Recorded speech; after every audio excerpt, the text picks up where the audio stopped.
অনেকেই বলে সম্মান আগে নাকি টাকা আগে। আমি বলবো টাকাটাই আগে। কেননা টাকা ছাড়া সম্মান আসে না।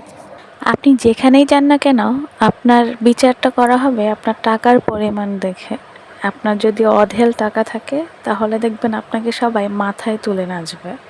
আর যদি আপনি একটু গরিব হতে পারেন, মানে আর্থিক সমস্যায় ভুগতে পারেন, তাহলে আপনার অতীতে কি ছিল সেটাও কেউ মনে রাখে না।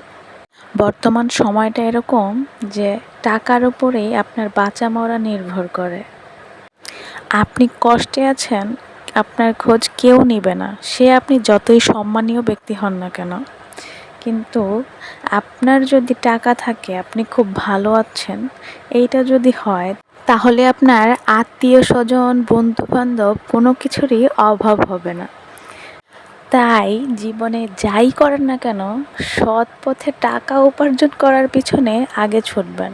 কেননা টাকা থাকলে সম্মান আপনার নিজের খুঁজতে হবে না, সম্মান নিজেই আপনাকে খুঁজে নিয়ে আসবে। জীবনের এই পর্যায়ে এসে খুব ভালো করেই বুঝতে পেরেছি, আপনার টাকা আছে মানে আপনি সবার প্রিয় আর খুব ভালো। যতদিন সবার জন্য করতে পারবেন ততদিন সবাই আপনার হবে। স্বার্থ ছাড়া কেউ কারো আপন হয় না।